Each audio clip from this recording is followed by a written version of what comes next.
back to their rooms and wait while they fix the ship's electric generator. Are you kidding me? Are you kidding me? Do you have any idea how dangerous that is? Because maybe at this point, the crew did not know for certain that the Costa Concordia was going to sink yet. However, they were completely aware that the vessel was taking on water.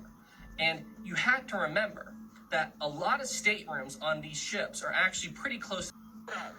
I, no joke, have no words for what I just watched. I cannot believe that the actual captain of the Costa Concordia abandoned his ship and was just sitting on the shoreline watching the rescue play out. And just to clarify something a little bit here, this isn't just as simple as him hopping into a lifeboat and leaving. He actually took steps to try to prevent himself from being caught. He actually went back to his room after the order to evacuate was given, changed into a suit, then went and got into a lifeboat and left the vessel. And it turns out, I found this out too, at the time of the sinking, Captain Scatino was a married man, and he was on board the vessel with his mistress.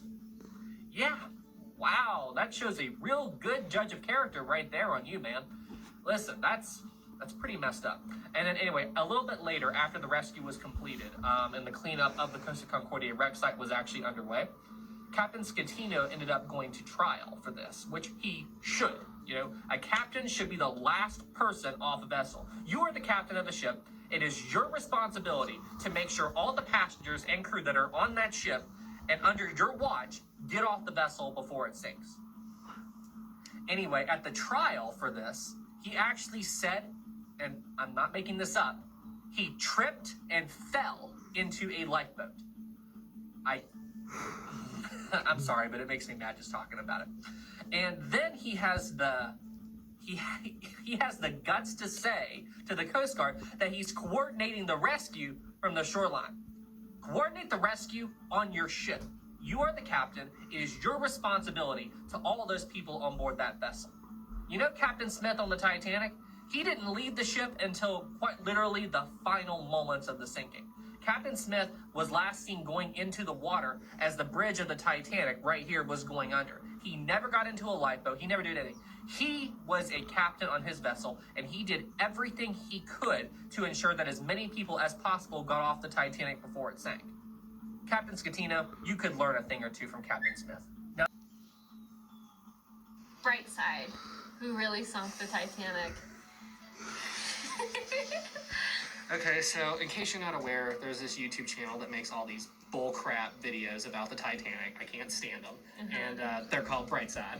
And yeah, they seriously, right, till the stuff they come up with is pretty wild. Yeah, they made this whole video about how this guy, no joke, thought an explosion sunk the ship. And when I first watched the video, I wasn't aware of who they were.